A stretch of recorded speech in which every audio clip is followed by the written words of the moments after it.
বিগত returning officer মতো যেন না হয়। আমি 3 বারের নির্বাচন 4 বার আমি জানি এদের অবস্থা পরিস্থিতি আমি সব জানি না অবস্থা পরিস্থিতির কিছু নাই। কাজে আমি চাই আগামী নির্বাচনের জন্য সুন্দর ফেয়ার ইনশাআল্লাহ ফ্রি গ্রহণযোগ্য নির্বাচন হবে, গ্রহণযোগ্য ফেয়ার ইলেকশন হবে এবং আপনাদের সহায়তা চাই ইনশাআল্লাহ। ঠিক আছে এর জন্য আপনার সহযোগিতা চাই, আপনার আন্তরিকতা চাই ইনশাআল্লাহ ইনশাআল্লাহ এবং সর্বোচ্চ ফেয়ারনেসের জন্য আমরা সর্বোচ্চ চেষ্টা করছি। ইনশাআল্লাহ।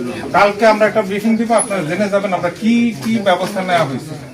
এটা বক্তৃতা দেওয়ার জায়গা না, এটা হচ্ছে কাজ দেখানো। ওই কাজ হাবিবুল আওয়াল সাহেব আসছিলেন আমাদের মেয়র নির্বাচন, তখন উনি এত সুন্দর সুন্দর কথা বলছিলেন না না ওইটা যে মোটামুটি ওয়াইজ রয়তুম ফিজিম গাছসামা ইনশাআল্লাহ ইনশাআল্লাহ। আসসালামু আলাইকুম। কাজের ক্ষেত্রে আমরা দেখবেন ভালো নির্বাচন চাই, ফেয়ার নির্বাচন চাই, গ্রহণযোগ্য এবার নির্বাচন চাই। একটা ইয়ে হচ্ছে আমি নিজে বিজয়ী হতে চাই, ইন্ডিভিজুয়াল।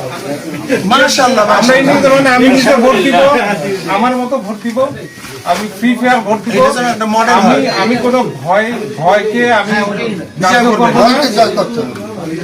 তারপরে হচ্ছে আমরা কোনো লোককে গ্রাহ্য করব না, আমরা ফ্রি ফেয়ার ইলেকশন করব সবার জন্য। আল্লাহ কবুল করুন। আসসালামু আর যদি কেউ হুমকি দুমকি কাউকে দেয় আমি রিপোর্ট শুনে নো আচ্ছা এটা একটা অভিযোগ কথা একটা করেছি, আপনার কারো স্পেসিফিক থাকলে আমাকে অভিযোগ দিন। ঠিক আছে। স্পেসিফিক